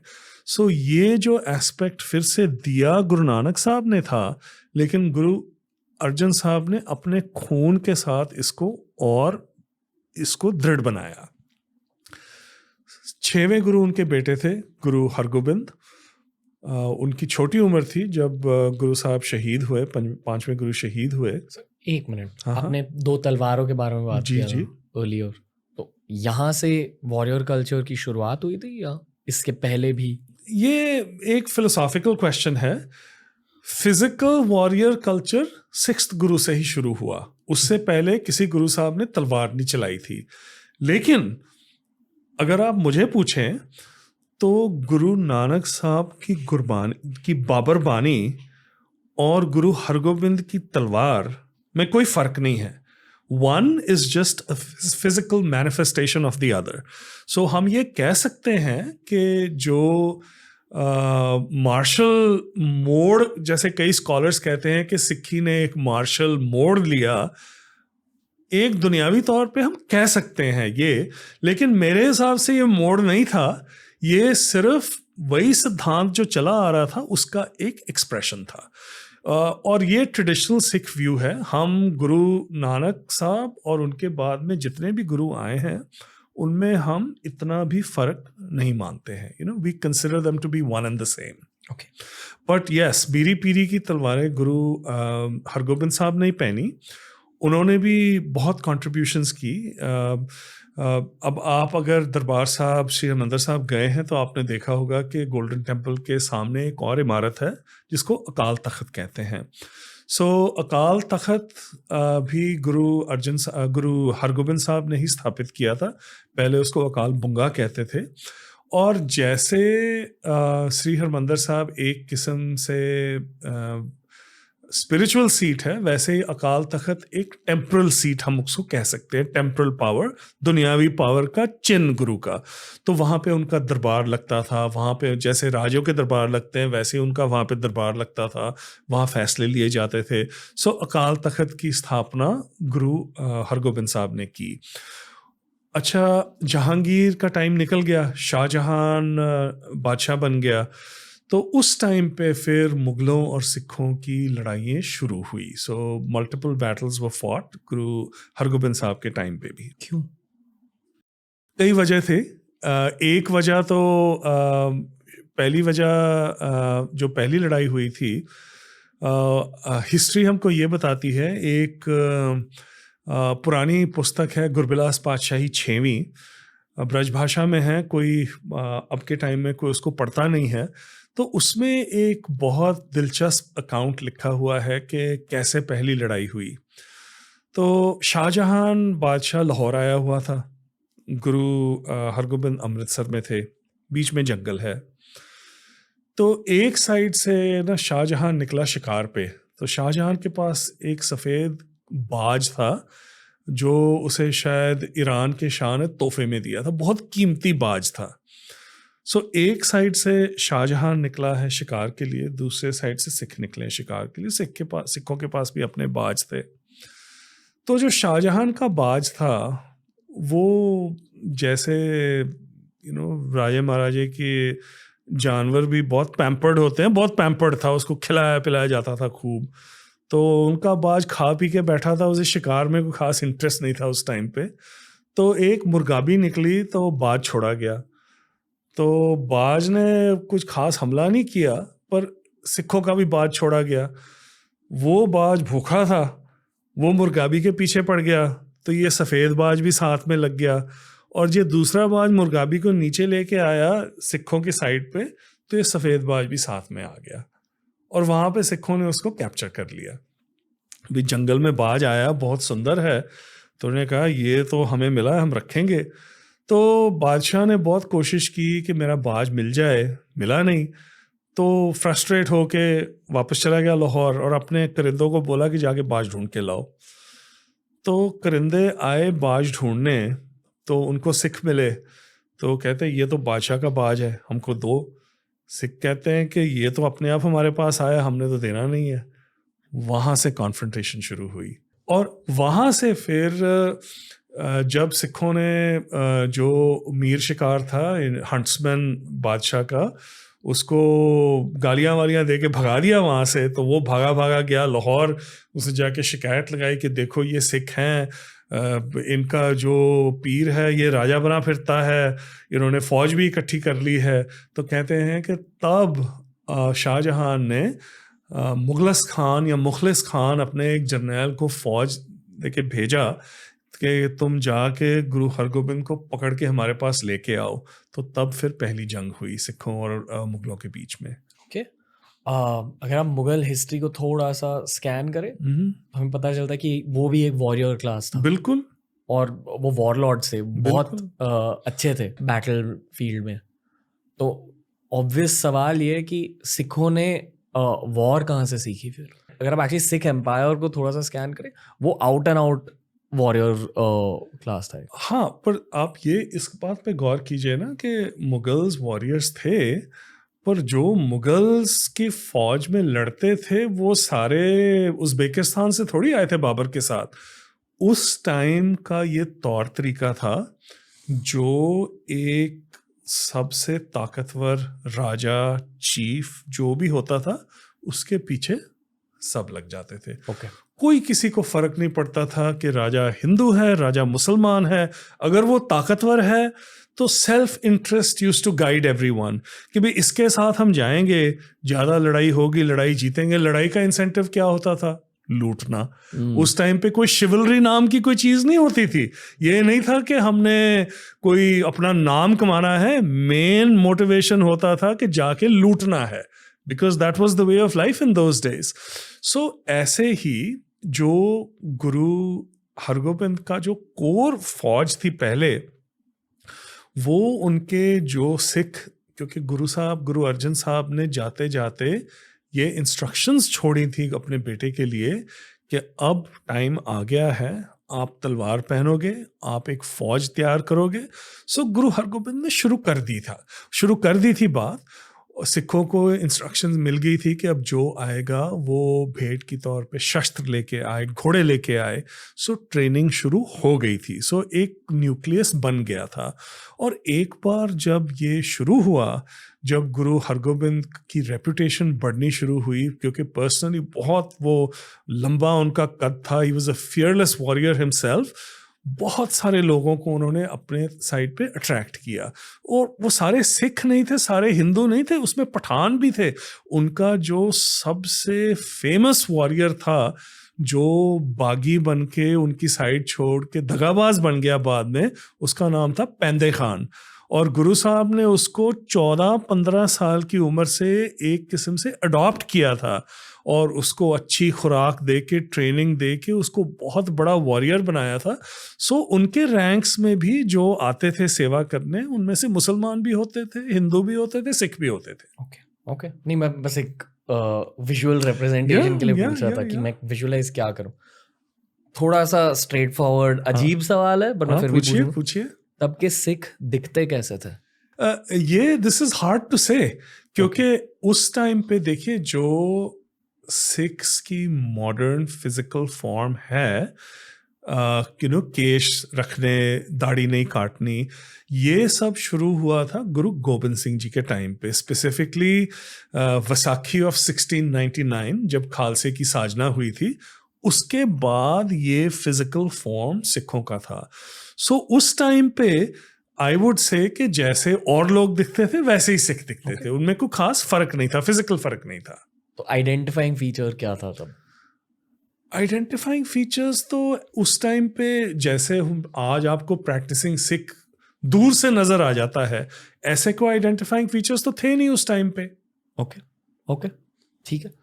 एक और थोड़ा सा, हाँ, आई डोंट नो अगर ये अर्बन लेजेंड है या हिस्टोरिकल हाँ, लेजेंड, हाँ। कहा जाता था कि हर पंजाबी फैमिली में जो सबसे बड़ा बेटा वो एक सिख बन जाता था। ये अर्बन लेजेंड नहीं है, this is actually borne out by historical fact. शायद ये काफ़ी बाद में होना शुरू हुआ, ये गुरु साहिबान के टाइम पे नहीं होता था। ये बाद में होना शुरू हुआ है, specially after the rise of the empire of Maharaja Ranjit Singh. उसके दो रीजंस थे। एक तो क्या था कि traditionally Hindu society and Sikh society आपस में बहुत, उनका आपस में मेल था, इंटर मैरिजेस बहुत कॉमन होती थी। सो ये एक कोई खास अचंभे की बात भी नहीं है अगर हम उस टाइम के बारे में सोचें, क्योंकि आज भी आप देखते हैं कि बहुत सारी सिख फैमिलीज में through intermarriage, through relations, there are a lot of mixed families. So उस टाइम पे भी होता था। और रंजीत सिंह के टाइम के बाद तो क्योंकि सिख राज थोड़े ही टाइम में बहुत इस्टेब्लिश हो गया था और बहुत बड़ा हो गया था, सो आई वुड इमेजिन कि सिखी स्वरूप के साथ एक किस्म की प्रेस्टीज आती थी, और दुनियावी तौर पे लोगों को ये बड़ी कॉमन बात है कि जो चीज़ हमको अब आपको आज मर्सिडीज गाड़ी चला के प्रेस्टीज महसूस होती है, अगर आप ले सकते हो तो आप मर्सिडीज गाड़ी लेते हो। So it's a similar kind of thing कि Sikh identity represented prestige, so that also attracted people at one point in history. Also मैं एक न्यूआंस्ड चीज़ कहना चाहूँगा, मुझे पता नहीं हिंदी में न्यूआंस्ड को क्या कहते हैं, पर एनीवे एक स्पेसिफिक चीज़ कहना चाहूँगा कि एटलीस्ट जितने भी मेरे हिंदू पंजाबी दोस्त हैं, और मैं खुद उनमें शामिल हूँ, और जितने भी मेरे सिंधी दोस्त हैं, वो सिखिज्म और हिंदुइज्म में कोई अंतर नहीं महसूस करते। Like it's pretty much like our religion also. Why do you think so? So this is a very, क्या मैंने कुछ गलत कहा? नहीं कुछ गलत नहीं कहा। This is a complicated issue that needs to be unpacked a little. Sure.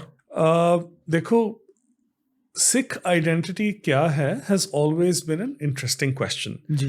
क्योंकि जैसे आपने सिंधियों की बात की है, the vast majority of Sindhis strongly believe in Guru Nanak साहब, गुरुद्वारे भी जाते हैं जी, और in a certain sense they belong to the Sikh umbrella। पर उन्होंने जो सिख आइडेंटिटी है खास करके 1699 के बाद उसको नहीं अपनाया है, और इसके बारे में मैं एक पर्सनल पॉइंट ऑफ व्यू से बात कर सकता हूँ, क्योंकि I don't represent the Sikh faith in any way, I am just an individual practising Sikh. So Sikhi एक ऐसा धर्म है जिसमें कोई बैरियर्स टू एंट्री नहीं है। whether it's in the West or whether it's in India, अगर कोई गुरुद्वारा साहब जाना चाहता है, अगर कोई गुरु नानक साहब को मानता है, तो मेरे हिसाब से he is a Sikh। बन गया। कोई यहाँ पे इम्तिहान नहीं है, कोई सेरेमनी नहीं है, ऐसी बात नहीं है। So there is this broad umbrella जहाँ पे सिख धर्म को एक्सेप्ट किया जाता है और रिस्पेक्ट किया जाता है, and that is really wonderful and very much in keeping with the faith as defined by Guru Nanak साहब। ये एक एस्पेक्ट है। दूसरा एस्पेक्ट ये है कि there is a certain section of society which would say कि Sikhism is not a distinct religion. मतलब मैं आपको एक स्पेसिफिक एग्जांपल देता हूँ। मैं कलकत्ता में था कुछ साल पहले talking about one of my previous books. तो somebody in the audience got up and said कि सिक्खी धर्म नहीं है, सिक्खी पंथ है। जैसे बोधि पंथ है, जैनी पंथ है, वैसे सिक्खी पंथ है। यहाँ पे प्रॉब्लम ये आती है कि who gets the right to define your identity? और इसका जो मेरे हिसाब से सही जवाब है, every faith should have the right to define its identity. धर्म निरपेक्षता एक जगह पे है, लेकिन जो आपकी आइडेंटिटी है आपका हक बनता है। अगर कोई किसी को पूछे कि हिंदू आइडेंटिटी क्या है और मैं एज अ सिख डिफाइन करने की कोशिश करूं कि हिंदू आइडेंटिटी ये है और ऐसी होनी चाहिए, not okay. Same thing with Muslim identity and Christian identity. So the same thing applies to Sikh identity as well. Sikhi एक धर्म है जिसका अपना एक बिलीफ सिस्टम है और वैल्यू सिस्टम है, और सिक्खी किसी को एक्सक्लूड नहीं करती है। It's a open tent and everybody is welcome. पर जहाँ तक के परिभाषा का सवाल है, वहाँ पे we have to go to the traditional definition.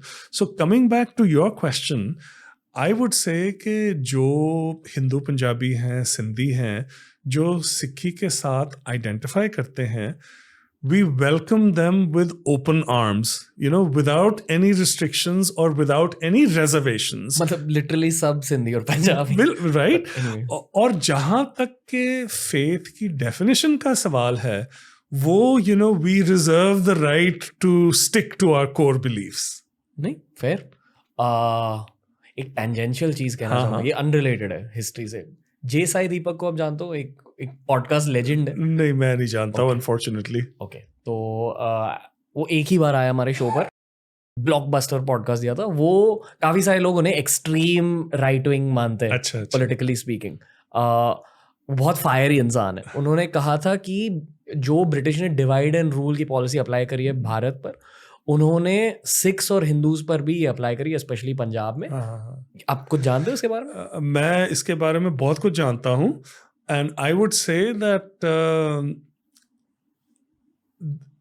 This is a very complicated issue. So वो part of it has to do with the fact कि Sikh empire was the last empire to fall जी। और Sikh empire के fall होने के बाद Sikhs became very close allies of the British. जो first war of independence हम कहते हैं, सिपाही म्यूटनी ब्रिटिश लोग कहते हैं, उस टाइम पे भी there are historians who believe that if Sikhs had supported had not supported the British at that time, the British might have been removed from India at that time. So nobody knows. This is all speculation. So there is a section of scholars who would say कि जो Sikhs की unique identity है, that is somewhat driven by the British divide and rule policy. और सिखों और non सिखों में या सिखों और हिंदुओं में स्पेसिफिकली कभी भी कोई फ़र्क ही नहीं होता था। और ये सब नई बातें आ गई हैं, कट्टरपना आ गया and so on. This is an argument that any serious scholar of the Sikh faith would completely reject, and it comes out of a lack of understanding of the Sikh faith. ये थोड़ी सी technical बात है, पर हमने शुरू कर दिया, so let me elaborate on it a little. बताइए सर। So जो मॉडर्न सिख आइडेंटिटी है, ये डिफाइन हुई थी अर्ली 1900s में।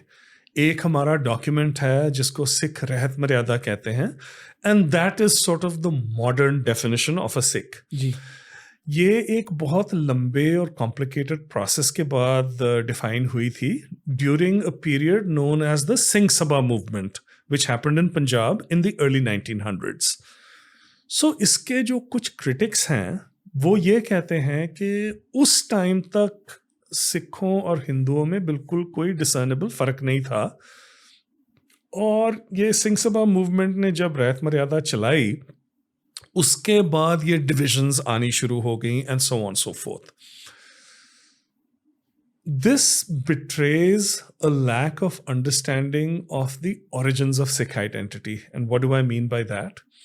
सिख आइडेंटिटी इस्टेब्लिश की थी गुरु नानक साहब ने, और इस पे मोहर लगाई गुरु गोबिंद सिंह ने वैसाखी ऑफ 1699। सो जो क्रिटिक्स ये डिवाइड एंड रूल वाली बात कहते हैं और कहते हैं कि ब्रिटिश इन्फ्लुएंस के अंडर मॉडर्न सिख आइडेंटिटी बनी है, what they are either ignorant of or choose to ignore depending on the agenda is the fact कि जो सिखों की रहत है, रहत is our code of conduct, way of life, ये early 1900s में नहीं उच्चारण की गई थी, ये early 1700s में उच्चारण की गई थी। और किसने उच्चारण किया? गुरु गोबिंद सिंह जी ने खुद ये आइडेंटिटी सिखों को उस टाइम पे बख्शी, और इसकी डॉक्यूमेंटेशन और प्रूफ कहाँ पे है? गुरु गोबिंद सिंह के दरबार में कवि होते थे 52 poets, celebrated court poets of Guru Gobind Singh ji. उनमें से दो सबसे मशहूर कवि हुए हैं, एक भाई नंदलाल गोया जो कि मॉडर्न टाइम्स के one of the greatest poets in the Persian language रहे हैं, और दूसरे थे चंद्रसेन जिनको सेनापति कहा जाता है, ही वाज नोन एज सेनापति। These were contemporaries of Guru Gobind Singh who lived in his court and रोज उनके साथ उठते बैठते थे। भाई नंदलाल और सेनापति दोनों ने अपने लेखों में, भाई नंदलाल का रहतनामा और तनख्वाहनामा और सेनापति का श्री गुर सोबा, जो ग्रंथ अभी अवेलेबल हैं, freely accessible, anybody can read them, उनमें जो मॉडर्न सिख आइडेंटिटी है उसके सारे एस्पेक्ट्स बिल्कुल क्लियरली दर्ज किए हुए हैं। So there is no doubt in the Sikh world, those who understand this, बारीकी के साथ जो इसको देखते हैं, कि जो हमारी आइडेंटिटी है ये ब्रिटिश लोगों ने नहीं बनाई है, ये गुरु गोबिंद सिंह ने बनाई है, और ये बनाई गई थी 1699 की वैसाखी और उसके बाद, और इसकी जो डॉक्यूमेंटेशन है वो तब के ग्रंथों में लिखी हुई है। और उसके थोड़ी देर बाद और ग्रंथ लिखे गए, उदाहरण के तौर पे कुंवर सिंह का गुरबिलास पातशाही 10वीं, उसमें भी रहत मर्यादा सारी दर्ज है। सो ये ब्रिटिश ने डिवाइड एंड रूल तो डेफिनेटली किया इंडियन सब कॉन्टिनेंट में, पर जो मॉडर्न सिख आइडेंटिटी है उसको हम ब्रिटिश के साथ नहीं जोड़ सकते हैं बिल्कुल। ओके ये जो Sikh versus Hindu based on British divide and rule theory है, इस थियरी का कॉन्टेक्स्ट क्या है? ये थ्योरी ही नहीं है, इसमें थोड़ी सी सच्चाई भी है। थोड़ी सी सच्चाई ये है कि पंजाब में जब सिंह सभा मूवमेंट चल रही थी उस time, around that same time Arya समाज मूवमेंट भी चल रही थी, और जो आर्या समाज के फाउंडर्स थे वो they did not look very kindly upon Sikhism. So उस टाइम से ही थोड़ा सा डिवाइड था। उस टाइम पे भी शुद्धि सेरेमनीज होती थी जिनमें बहुत visibly Sikhs were asked to cut off their hair and return to the fold. Early 1900s की बात। I don't want to misspeak, so इस पे आप थोड़ी सी रिसर्च खुद करना, क्योंकि I haven't done, my writing has not reached this period yet, so I don't want to misspeak. But था थोड़ा बहुत आर्या समाज के बीच में और ट्रेडिशनल सिख्स के बीच में, बट आई वुड से कि इतना ज़्यादा फ़र्क नहीं था। ये फ़र्क थोड़ा सा एक्सेंचुएट हुआ है इंडिपेंडेंस के बाद, and again not my area of expertise, पर मैं थोड़ा सा शेयर करता हूँ आपके साथ। जब इंडिपेंडेंस के बाद लिंग्विस्टिक लाइंस पे स्टेट्स बनी, जैसे गुजरात, महाराष्ट्र, सो on so fourth, Punjab was treated differently. So Punjabi state बहुत बाद में बनी है, 60s में जाके, और उस टाइम पे बहुत बड़ी टसल चली वहां पे पंजाबी सूबे के लिए, and Sikhs were at the forefront of that. उस टाइम पे डिवाइड थोड़ा ऐसे बढ़ा क्योंकि there was a section of Hindu society that was not in favor of the Punjabi Suba movement.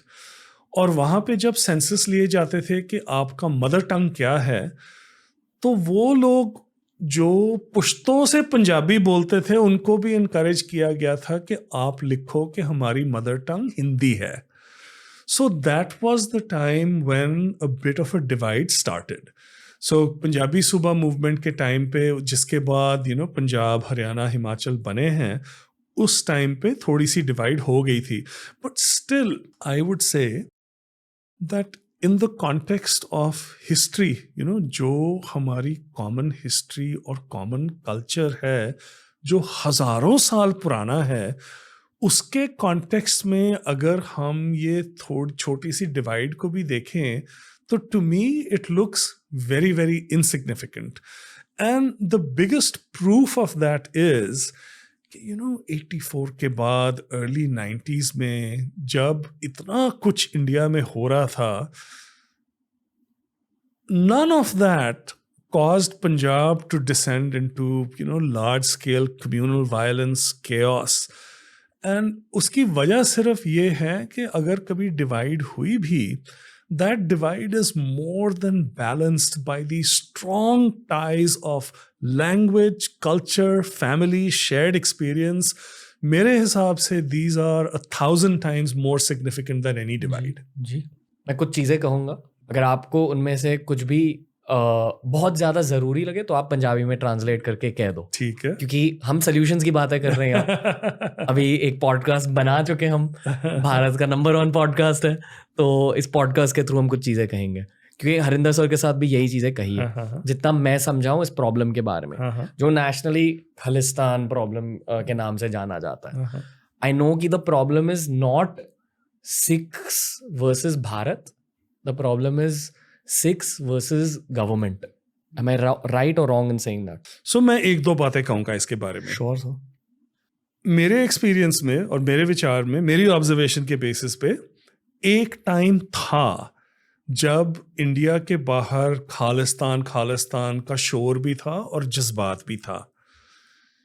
इस टाइम को ख़त्म हुए कई साल हो गए हैं, और एज समवन मैं कम्युनिटी में बहुत एक्टिव हूँ, मैं कम्युनिटी में सेवा भी बहुत करता हूँ, लोग भी मेरे पास बहुत आते हैं। सो ग्रास रूट्स लेवल पे बहुत सालों से मैंने कोई ऐसी मूवमेंट की एनर्जी को एक्सपीरियंस नहीं किया, लेकिन टाइम के बाद मीडिया में बहुत शोर होता है, क्योंकि कहीं ना कहीं किसी ने कोई बैनर दिखाया होता है। सो इंटेलिजेंट लोगों को अपने आप को ये पूछने की ज़रूरत है कि अगर ऐसी चीज़ों के बारे में बहुत सारी पब्लिसिटी हो रही है, who stands to gain from it? I can tell you कि the Sikh world does not stand to gain by it. So ये कौन कर रहा है शोर शराबा, क्यों हो रहा है, I don't know. मैं इतनी बात कॉन्फिडेंस के साथ कह सकता हूँ कि ग्रास रूट्स लेवल पे I don't see evidence of anything like that going on. I'll give you some examples. अब मैंने ना मेरी फर्स्ट किताब थी, it was a poem based on 1984, जो मैंने अपनी बेटी के साथ को ऑथर की थी, कुलतार्स माइम उसका नाम है। इट्स अबाउट द सर्वाइवर्स, बच्चे जिन्होंने 1984 के कांड को दिल्ली में सर्वाइव किया। उसकी डेडिकेशन में मैंने एक बीजेपी के उस टाइम के होम मिनिस्टर का कोट डाला हुआ है, which you can find in the news, कि what happened in 1984 was not a riot. What happened in 1984 was genocide. ये मेरा कोट नहीं है, ये राजनाथ सिंह जी का कोट है जो उन्होंने तिलक विहार में जाके 2014 में दिया था। So here you have a government person basically acknowledging कि जो हुआ वो एक किस्म की genocide थी। अच्छा, उसके थोड़ी देर बाद जो कनाडा के किसी प्रोविंशियल पार्लियामेंट ने कोई रेजोल्यूशन पास किया, बेसिकली सेइंग कि 1984 जो हुआ था दैट वाज अ जेनोसाइड। अच्छा, जब वो रेजोल्यूशन पास हुआ, इमीडिएटली आफ्टर दैट न्यूज आनी शुरू हो गई कि खालिस्तान मूवमेंट शुरू हो गई है. So what I am trying to say is कि जब भी कोई सिख 1984 के अनरिजॉल्व ट्रॉमा के बारे में बात करता है, कहीं ना कहीं से रिएक्शन ये आता है, अच्छा वो तो खालिस्तानी होगा. This is absolutely wrong. What we have to understand is कि किसी भी सिचुएशन में विक्टिम और परपेट्रेटर का मजहब कोई भी हो, मुसलमान हिंदू, हिंदू मुसलमान, सिख मुसलमान, doesn't matter. The perpetrator is the perpetrator, the victim is the victim. और अगर विक्टिम आवाज उठाता है, वो अपना दर्द बयान कर रहा है, बजाय इसके कि हम उसके ऊपर कई किस्मों के इल्ज़ाम लगाएं और कई किस्मों के लेबल लगाएं, हमें समझने की ज़रूरत है कि कोई रो रहा है तो क्यों रो रहा है, और अगर ज़ख्म है तो ज़ख्म को कैसे भरा जा सकता है. So to bring this back to your question, मेरे एक्सपीरियंस में ये है कि जब भी कोई इनजस्टिस की बात करता है तो कोई पुराना थका हुआ लेबल ला के ऐसे लगा दिया जाता है. इसके बारे में हमें सावधान होने की बहुत ज़रूरत है. Okay. एक अपॉलॉजी की ज़रूरत है on behalf of the Indian government. देखो, apology is a very, apology is a very superficial thing. पहली बात तो ज़रूरत है एक्नॉलेजमेंट की. अगर हम 1984 की बात करें, आप गूगल करो, किसी वेल इंटेंशन्ड इंसान के साथ बात करो, तो ये सिखों की ज़बान पे भी कौन सा शब्द आता है? रायट. रायट क्या होता है? दंगा, फसाद. जब एक ऑर्गेनाइज्ड मैसेकर हुआ है जो कि अच्छी तरह से डॉक्यूमेंटेड है by human rights groups and journalist, उसको अगर हम 38 सालों के बाद अभी तक रायट कह रहे हैं, तो हम ये अपने आप पे से धोखा कर रहे हैं ना. मैं आपको एक बात बताता हूँ. 2014 में ना हमने मुंबई आके NCPA पे ये प्ले प्रेजेंट किया, कुलतार्स माइन. एक 16 साल की बच्ची आई देखने के लिए ये प्ले, और मैं नहीं जानता उसको. बाद में उसने एक ब्लॉग लिखा, और उस ब्लॉग में मैंने जो उसने लिखा ना, मैं पैराफ्रेज कर रहा हूँ. लिखती है कि yesterday I went to NCPA to see a play. वहाँ पे मैंने एक प्ले देखा, किरदार सारे अमेरिकन थे, प्ले बहुत इमोशनल था. मेरे को देख के बहुत गुस्सा आया. मेरे को गुस्सा इसलिए आया कि मुझे तो पता ही नहीं था कि मेरे ही देश में, मेरे ही देशवासियों के साथ ऐसा हुआ है, और 35 सालों से कोई इंसाफ नहीं हुआ. That is what we need. उससे हीलिंग होगी. अगर कोई एक मिनिस्टर खड़ा होकर कह दे जी गलती होगी, उससे हीलिंग नहीं होगी. मतलब लोगों को सच जानना चाहिए. सच जानना चाहिए. Okay. कौन सच बताएगा? हिस्ट्री बुक्स में तो ये है नहीं. किसकी टेक्स्ट बुक में लिखा है? किसी टेक्स्ट बुक में नहीं है. ओके. तो इसका सोल्यूशन क्या सिर्फ मीडिया है? इसका सोल्यूशन तो यही है कि मेरा सिख धर्म मुझे ये सिखाता है कि जब किसी और को तकलीफ हो रही हो ना, तो अपने आप को तकलीफ जब हो रही है, उससे डबल आवाज उठाओ. सो इसका सोल्यूशन ये है कि जो 16 साल की बच्ची थी, अब तो 9 साल हो गए ना, अब वो 25 साल की होगी. Maybe there are 1000 people like her who will get up and say कि मेरे मुल्क में ऐसा नहीं होना चाहिए, किसी के साथ नहीं होना चाहिए. I can definitely say हमारी ऑडियंस ये बात मानती है. So that's what we want. Okay. अगर आपकी ऑडियंस कहे कि 38 साल हो गए हैं, हमारी राजधानी में 3 दिन कत्लेआम हुआ और उसका कोई कॉन्सिक्वेंस नहीं है, ये हमारे लिए शर्म की बात है, और इसके बारे में कुछ करो, फिर कुछ होगा. मतलब लीगल एक्शन भी ले जानी चाहिए. लीगल तो बहुत दूर की बात है. पहले कोई ये तो आके कबूल करे कि कुछ हुआ था. अभी तो ये बात है कि दंगा हुआ था, प्राइम मिनिस्टर को मार दिया, दंगा हो गया.